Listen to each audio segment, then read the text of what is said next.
Zora Neale Hurston wrote, "I have memories within that came out of the materials that went to make me.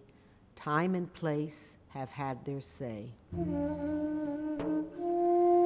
50 years ago, when I began my studies, they were welding huge I-beams and making huge color field paintings, and scale was very important. And to explore another kind of image bank was certainly off the radar screen. I learned more in college from art history classes. The ancient works inspired me to understand how people have taken raw material, clay, dirt, to put together a way to express the human feeling. In fact, Barnett Newman said the first man was an artist. What he meant was he picked up a stick and he wrote in mud. He made a line in sand. He made a form. Sculpture begins from that little stone or shell you pick up that looks like a buffalo or looks like a cloud, and you put it in your pocket. I was clearly someone who loved form and an object maker, and I find when I look at ancient art a lot of personal understanding because they were looking at the same stars I'm looking at.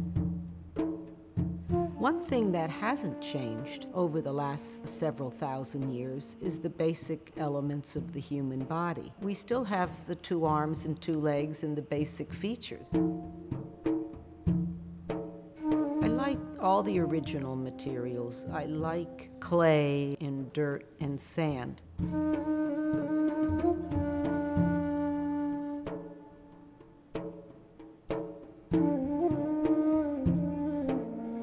I just evolved many of my techniques. Nobody taught that to me.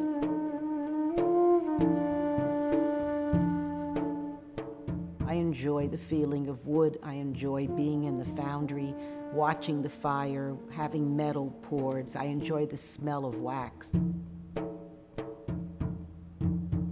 I'm working on a piece that's very new for me. It's one of the first finished wax pieces. It's not going to be cast in bronze because I think that the wax itself, this beautiful natural white color, has so much light in it and radiating out, it looks like a star.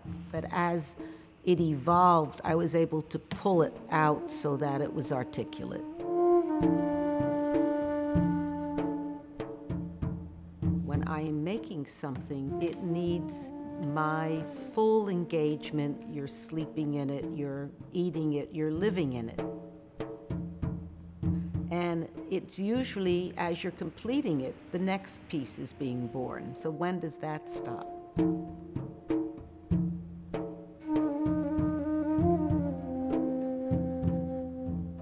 In graduate school, they kept saying, "Come on, Michele, get with the program." But of course, that wasn't my programming on any level. I was very curious as to how things grew, how things happened, how things began, and where they were going. That's probably why I never just welded the I-beams together. I wanted to explore.